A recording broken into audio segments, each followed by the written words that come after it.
Hello, I am Donny, and I am the cute one. And I'm Chelsea, and I'm the cute one. TGIF, cuties. It's Friday. Woohoo! Hooray! Donny, I'm tired. Me too. What's going on? Well, nobody in my house has slept for 7 years to start, but this past week, we've reached a new level of the girls running my life. Okay. So I am in charge of the morning shift. Dr. Bald goes to work. I don't work until afternoon, evening time. So I am the one that gets up with them and does the morning rigmarole, gets them to the bus stop, etc., which isn't my forte. I historically have not been a morning person, and now I have raised two other people who are not morning people. So it is 3 morning goblins just squawking at each other for 2 hours as we try to beat the clock each day to the bus stop. However, I've discovered a hack, and I'm worried that, you know how Austin Butler still talks like Elvis to this day? Yes. I fear that that's going to happen to me because I have discovered that if I speak in a British accent, my children listen to me. What? So it started out over the weekend. We were playing a game where one of my daughters was Elsa, one of them was Anna, and then I was their mother. And there was a lot of world building that took place. I was a bad queen, but then I turned good because my soul thawed. And it was a whole thing that then continued on. And now we've added to the lore. We have our backstories. There are events that are canon in this world building that we're all participating in. It's a real great exercise in improv. We're really yes-anding each other, which is great. I'm having so much fun playing this game with them. However, when they're asking me to be Queen Mother first thing in the morning, desperate times call for desperate measures. So on Monday, when they said, no, Queen Mother, I'm not putting on my shoes. And then I have to say, oh, darling, please put on your shoes. We're going to be late for the bus stop. We must make it. And all of a sudden, like little robots, whatever has been implanted in them from the government via Cocomelon, like snap to attention and they just start doing shit. So now we've reached the point, we are recording this on Wednesday. So that was Monday, then Tuesday happened. This morning, I just woke up in a British accent. This morning, I popped out of bed and I'm like, all right, my darlings, time to sit down for breakfast. And I speak in a British accent for the first 2 hours of my day. And it can't be good for the psyche. I have a few questions. One, what's going to happen when they misbehave at the bus stop? Will you do it in public? You know, I might have to. Okay, good to know. And number 2, they take showers at night, right? Mm-hmm. Why do you do that to you? Why 2 hours, Chelsea? Why do that to yourself? Why do it to myself, Donny? Do you think I choose this? They wake up on their own. They wake up on their own. They spring out of bed I'm happy when it's 6 a.m. We have told them that if the sun is not up, they are not allowed to leave their room. Okay, I did forget that they wake up on their own. So when I said, why do you do this to yourself? In my head, everyone is like me, where I just slept until I was awakened, and then I greeted the day with a smile, got dressed, ate my breakfast, and left. Well, good for your mother, I suppose. Is there a beeping? There is. I live in the city, Chelsea. No, it seems to be a cement truck. So I don't know how long it takes to lay cement, but you might hear that beeping the entire recording. Well, cuties, that's why you should subscribe to our Patreon so one day we can have a recording studio. But in the meantime, enjoy the sights and sounds of the big city. So my week was mostly housekeeping. I didn't really do anything too fun. I did buy tickets to a wedding that I'm going to in Nashville in November. Wedding? Oh, you bought tickets to go. Oh, yeah, no, the wedding's not a ticket. We're not circling back to that TikTok story from a few months ago. Your friends aren't charging you admission to their wedding. No. But I bought my plane tickets. Now, here's the thing. The wedding is in a castle/recording studio. Is it inappropriate if I film content during a wedding? Like, not the ceremony, not the first dance, but like when everyone is just mixing and mingling anyway. My sister's wedding was in June. I barely saw her. I wanted to dance with her all night, but she was mixing, mingling. So if the bride's going to be doing that anyway, it's okay for me to sneak off to the soundstage for a second with a wig on and pretend I'm Taylor Swift, no? Asked and answered, to quote a lawyer in the court of law, because I was going to ask a question and you have already answered it. I was going to ask what type of content, because if it was going to be cute, like behind the scenes footage of the wedding, I was going to say, no, that's totally appropriate, because then you could share it almost as a wedding gift with your friends of like, look at what was happening behind the scenes. But no, I think you sneaking off to put on a wig and make a couple reels real fast. I don't know. I think you might need to talk to specifically the bride about if that would be okay. Also, I think it does matter. Is this like one of your very best friends, like a childhood friend, like you grew up with We them? work together at Bubblegum Shrimp Company, but I am someone's date. Like you're a plus one. Yeah, so I do know the bride, love the bride, but I am invited to the wedding because I'm a plus one, yeah. Well. And my date is in the wedding. Oh. So there will be time when I'm unaccounted for. Yeah, I mean, I think like the day of the wedding, if your date is off getting hair and makeup and you're left to your own devices, you can't control if a couple wigs get popped in that bag. I think that the key is that you can't be in shared spaces with the wedding. So that means if they've set up chairs in a room, even if nobody's in there, that's still the wedding. Well, that's where you lost me. If no one's in there, no one's in there. I love how you were like, oh, no. Oh, yeah, no. If no one's in there, nobody's in there. Now, here's the thing. My date is an enabler because I was just going to sneak across the grounds really quick. Like recreate the blank space video perhaps, but like me in my wedding outfit as a man, not as Taylor Swift. But then my date said, are you going to bring a wig? So then I was like, well, yes. Well, here's the other thing, and now I'm being an enabler too. Even though you're a plus one, you know the bride from Bubblegum Shrimp Company, and you've told me stories from that time of the John Benet Ramsey Advent Calendar, or of you recreating a Scream scene in the ice in the back room. So it's not like you're just some random date where this is going to be the first impression. Like, I bet that the bride is anticipating some sort of wig work happening. Okay, you have a point, yes. And also, to add to your thing about the gift, when you said, like, if I did it behind the scenes, get ready with me for the wedding of the century, that would be a cute little gift. But I would like to wager that this will also be a gift if Beyonce was a guest at my wedding and then I found out she had filmed a full music video while I was busy with my wedding events. This is just a little treat for me post-day. Well, now we've ventured into the territory of you comparing yourself to Beyonce. So what? I think you know what you're going to do. I think you asked that question, but you knew the answer. Here's the thing. My therapist, Chelsea, doesn't tell me things. She just asks me things, and I hate it. So I needed you to tell me something, and then I can decide if it's good or bad advice, but at least you've told me something. But here's what I'm working on in therapy. So this week, she really wants to crack down why you want a pool. She's really fixated on the pool. No, she left the pool behind. Now she wants to know if I think I'm a good person. She's trying to keep herself in business. She's like, we're going to be here a while. No, it is something I bring up. Like, short hair on a woman, I don't care how I feel about that. Ugly people smoking, I don't care how I feel about that. But there are times when I think I'm a bad friend. And I brought up how my eyes glaze over when people talk too long. And I brought up, like, in our live show on Patreon, people asked me to put you on a first date with a celebrity, and I couldn't think of one person you liked. And I was like, and this is someone I talk to on Zoom 3 times a week, at least for 2 years, but also in text 24 hours a day. So why I don't have an answer to that, I don't know. And then she said, well, why does that make you a bad friend? And I said, well, no, I need you to tell me if it does or doesn't. I don't need you to try to make me think about what makes a good friend. Have you said that to your therapist directly? That you would find it helpful if she gave you direct answers or gave you her opinion, even if it was followed up with a what makes you agree or disagree with that statement? No, because this is the first therapist I liked. So I just always assume she's doing her job and I will get it after some time. Like you're going to be wax on, wax off. Yeah, because previous therapists have given me answers, but it was like bullshit. Like my one therapist said, oh, you're the only one in your family that seems to get it. And I was like, well, thank you for the compliment, but like you telling me this after every sentence. That's not going to get me through Thanksgiving, bitch. I know I get it. That's why I'm here, and they're not.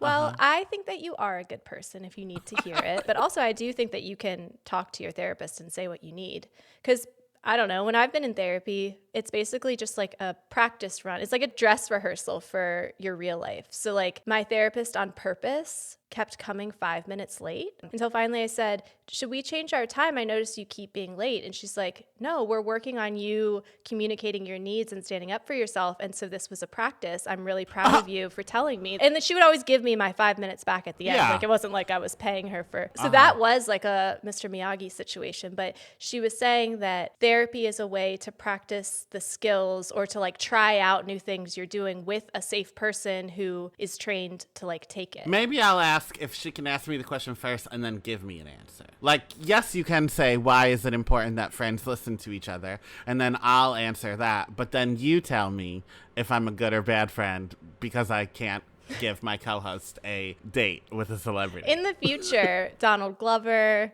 Luke Wilson, Tucker from Big Brother. Well, Tucker is what I said, and you said it's only because we were just talking about it. Which is true. You weren't wrong. And for those that want to listen to the entire live show, it is saved to Patreon. But I do believe your first answer was Nev Campbell, which was a strange choice. But I think it's because you were looking at my face, and it's uncanny, really. That is why I said you'd be able to scissor yourself.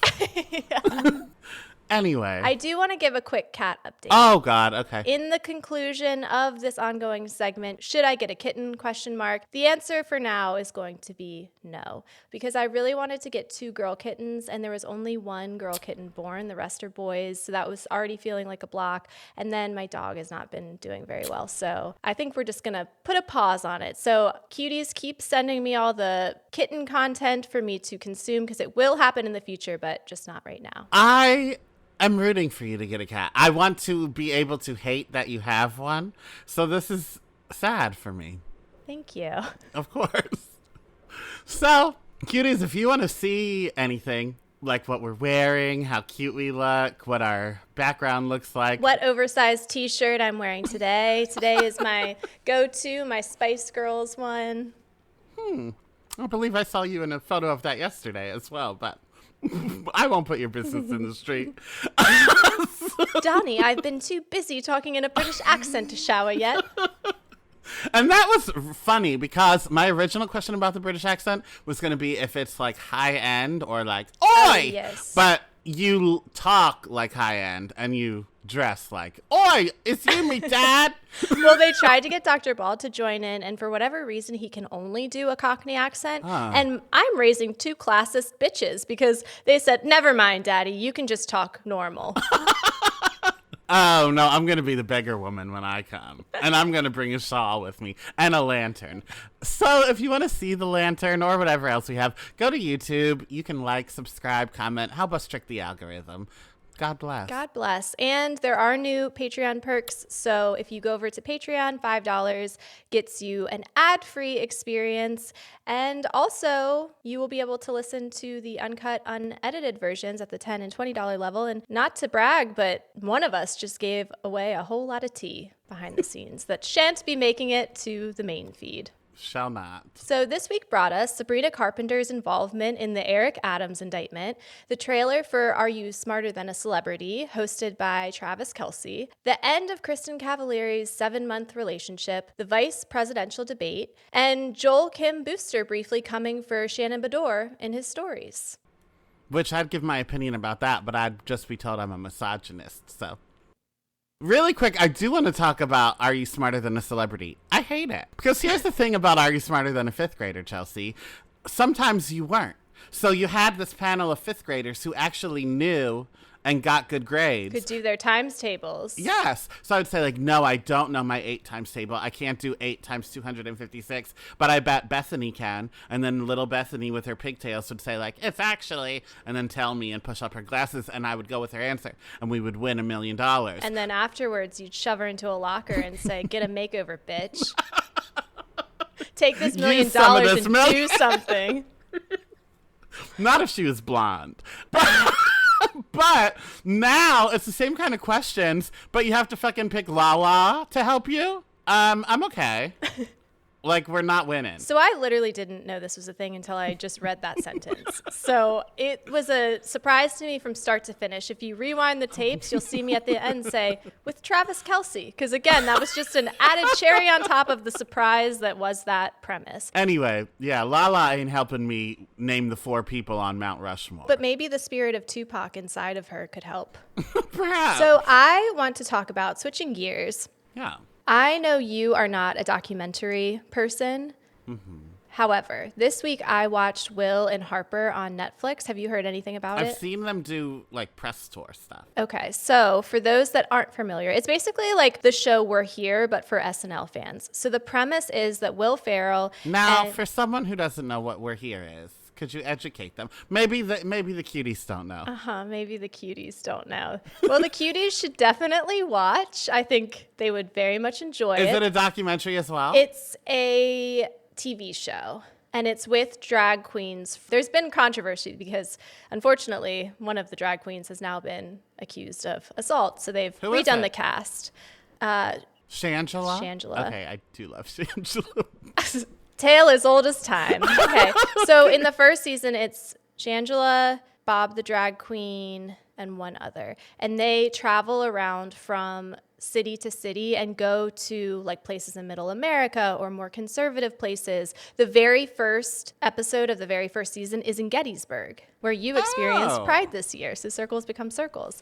Wow. And they take these people from these communities who are usually they'll try to take like one trans person, one gay person, and one straight ally. And you get to know about them and their story and their like small town.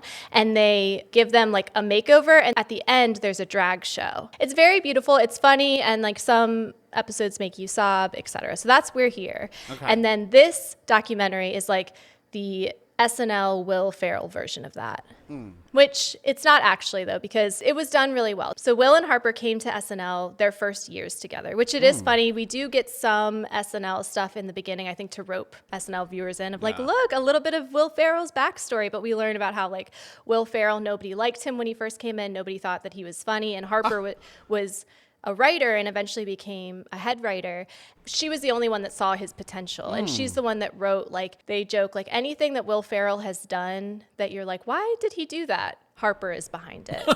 So they have been best friends. And then over COVID, Harper made the decision to transition and begin living her life as a woman. And she had sent Will this email explaining what's happening. And so then Will pitched this idea to do a documentary because previously Harper used to solo drive across the country during the breaks of SNL seasons. So she would travel by herself, like one suitcase, just travel and like would just stop at random motels, random bars, would like sightsee. And she was like, I don't know if I can do this anymore. Like, I don't know if that's safe for me anymore. And so Will proposed like, well, let's drive from New York to LA together and hit all the spots you used to go to and help you experience it for the first time, now living your truest, authentic self.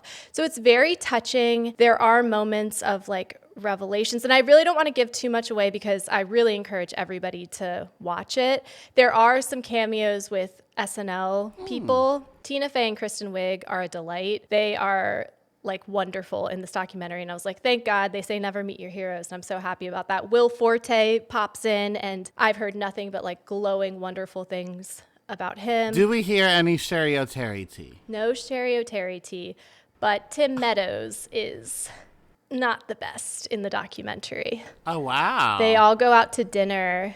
Harper says, you guys have all been so supportive of me. Well, except for you, Tim. And Tim was like, I thought it was a bit. So Tim received this email and responded apparently with like the most misogynistic, racist shit back because he thought she was kidding. Racist or transphobic? He said racist. He said that he responded back to Harper with misogynistic, racist shit, which seemed weird because also Harper is a white woman. So I don't know. It was just a weird moment. But one thing that I really liked was there were all of these strange synchronistic moments. Like at one point they go back to Harper's childhood home and she's talking about how when she was in middle school, she rode a unicycle to school every day and they're hanging out on the porch of her childhood home. And all of a sudden this teenager rides by on a unicycle and Harper's like, I could ride that. And Will calls down to the guy and is like, hey, I'm Will Ferrell. Can we borrow your unicycle? And so then we get this amazing scene of Harper getting back on a unicycle in heels for the first time in 30 years. God. They have been doing a lot of press, and they went on Las Culturistas podcast, and it was an incredible interview. But they said that like none of that was a setup. None of that was a bit. These strange like things kept happening. And they were like, it was like a sign from the universe. But I think that this documentary does a great job of also highlighting the privilege of traveling the country with not only a straight cis white man, but having that white cis straight man be Will Ferrell. Yeah. Like the privilege that allows Harper for safety. And there's two moments that happen. One is they're in Texas and they're up on this stage. There's like a challenge that if you can eat this 72-ounce steak in an hour, you know, you get a picture on the wall or whatever. They show all the angry tweets. People are like closing in with their phones.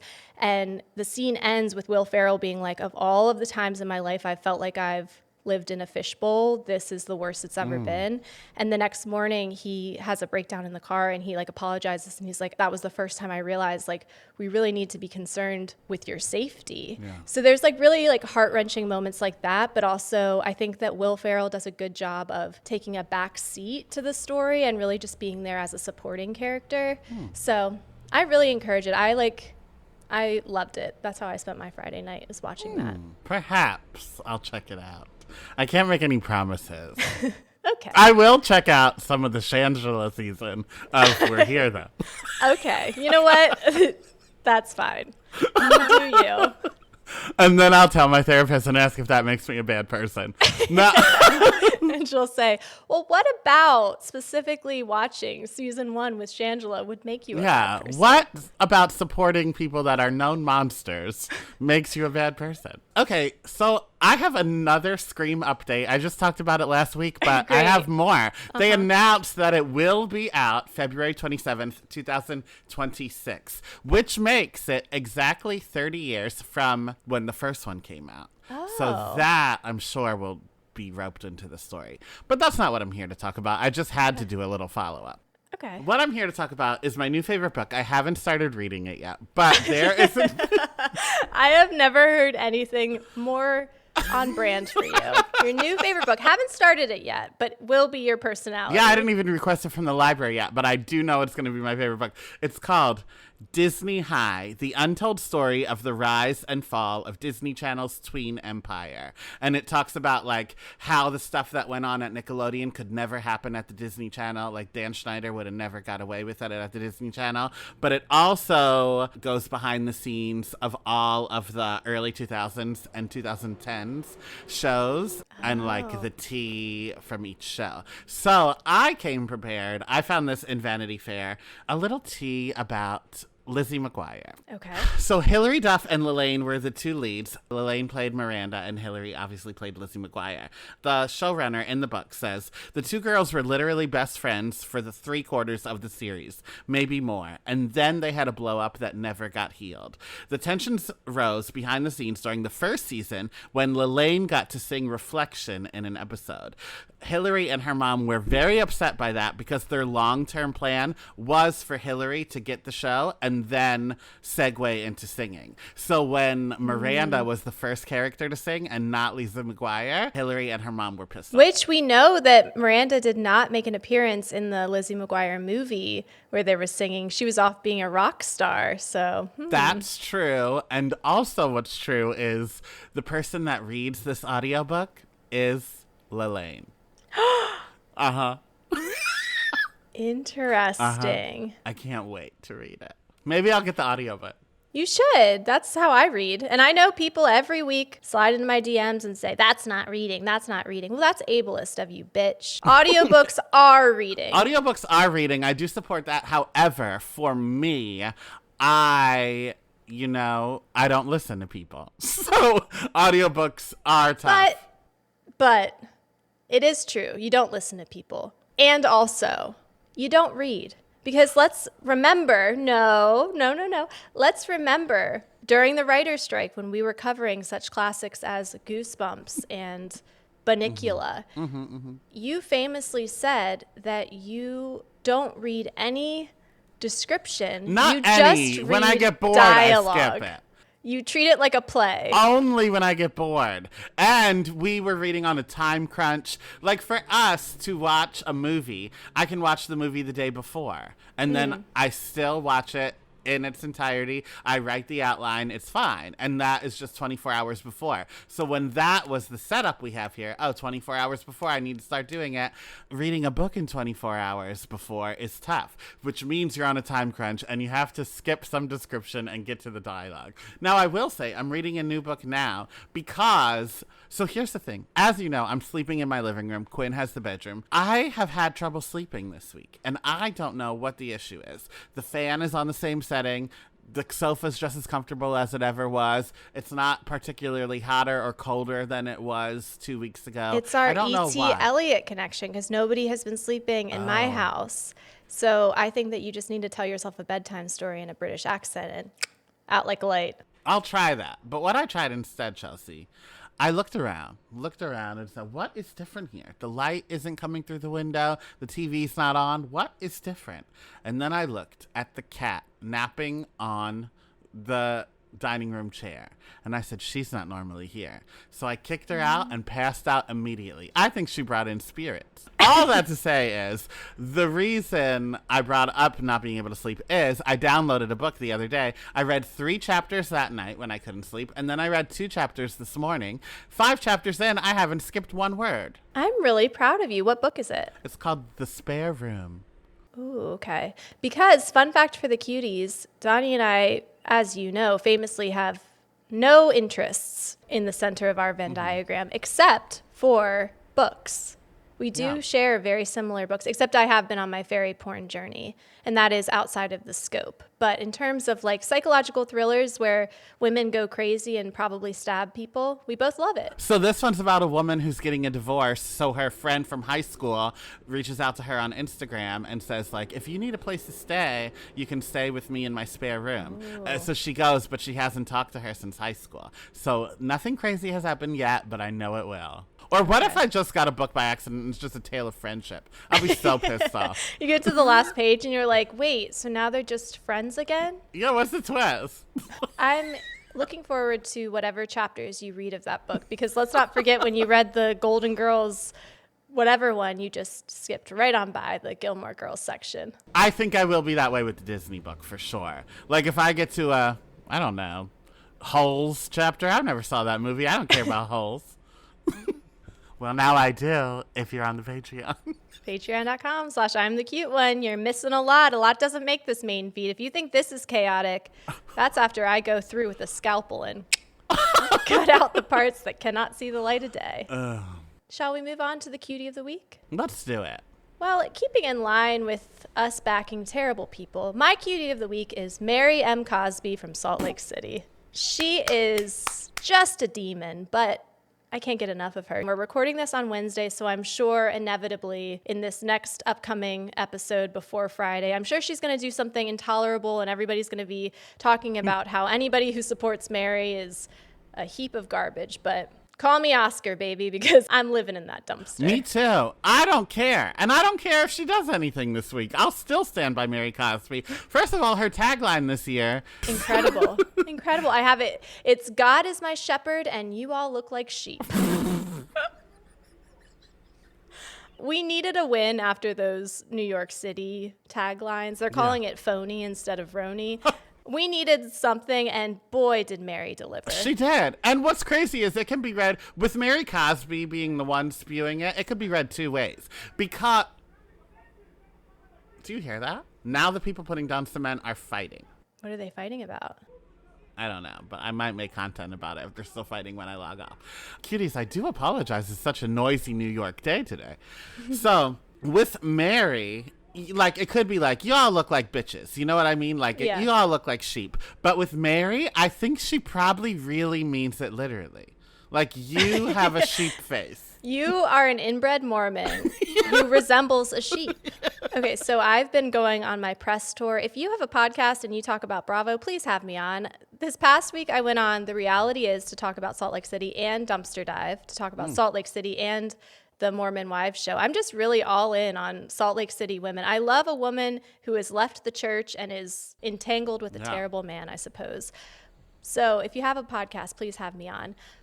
But Mary is remarkable. Everything she does makes me laugh. She's so mean. She's so evil. And yet sometimes she is our voice of reason when she looked at that new girl and said, I'm just trying to figure out, why do we care? Why do we care about that Costco Instagram post? It's like, thank you, Mary. Somebody had to say it. I hope she goes after Heather Gay next, because that woman drives me bananas. Her tagline, if I never hear the word receipt again, I'll be happy. I don't even want to do my taxes because I don't want to keep receipts anymore. I hate her. We need to address the elephant in the room. Heather didn't say that initially. Monica said that. And when Heather was confronting her, she was quoting Monica back to her. So not only has she beaten this horse dead in its glue, but it wasn't even her original content. She took that from Monica and quoted it back in an angry manner. And then fucking Bravo fans, nothing Bravo fans love more than picking up on some mediocre thing that some mediocre housewife said on a mediocre program and make it their whole personality. Yeah, I cannot get behind that. Also, speaking of Monica, she's not my kitty of the week, but let's shout her out. She is such a presence that she's going to be the voice of House of Villains season 2, like the narrator. Really? Yeah. Good. I'm glad she's getting work. Me too. I do need her as a contestant on season 3, but maybe the contract didn't allow for that. Yeah. That's what I'm telling myself. As long as she's getting a check, because it sure didn't seem like that FBI freelance drive-by situation worked out for her. My kitty of the week are 4 women that are 20 years older today.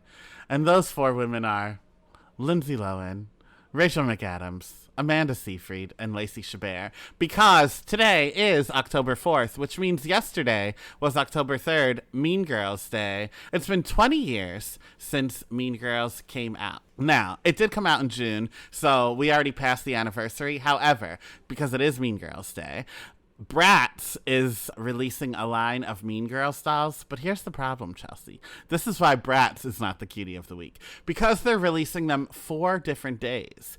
And in a weird order. So they're releasing Katie first. They released Katie yesterday. Then next they're releasing Regina George. Then they're releasing Gretchen and Karen together. But I would say Katie's the least important. Yes, she's the main character, but what if one sells out? I only need the 3 plastics, and then I can feel like I have a complete collection. So why are you selling me Katie first? I buy that, and then what if Regina sells out before I get a chance to buy her? That's not a complete collection. Are they coming out with Janice Ian and Damien?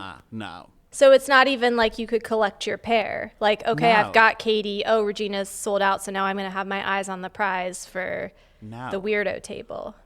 No, only the plastics and Katie. And the best part, because when they were just regular, it's just like girls dressed in pink. That could be any Bratz doll. Mm-hmm. Yes, the box is so cute, but it could be any Bratz doll. But it also comes with the Halloween costumes. So if you think I'm not going to have these bitches next to my baby Yoda, you're nuts. I'm manifesting in your next place. I want you to have built-in shelves because you have so many cute little figures, statues. Like, I would love to record, and when my eyes glaze over, I could just look behind you and there's Katie Haring dressed as a ghoul. That's what I want too. My therapist has all these books behind her, and I'm not going to do that, but I do think my version of it would be a signed Scream script. Yeah, and you could have Snooki's A Sure Thing behind you, Paris Hilton's autobiography, perhaps. You're right. When I'm this right, is what we I'm need. right. Yeah. Well, I don't think I'm going to buy the Bratz dolls, but this was a good reminder. Shame on us for not checking in on the cuties. Cuties, I hope you're doing okay after having to scroll through 1,000 It's October 3rd memes yesterday. I hope everybody's eyes are recovering, our hearts and our spirits. Just like Heather Gay, it's time to let it go. Mm-hmm. And that's it. We will move on to next week when we'll be covering Daybreakers. This is not one I'll be telling the cuties to go make sure they watch before they listen. Okay, well. That's all. We will talk to you later. Love you like a sister. Bye. Bye.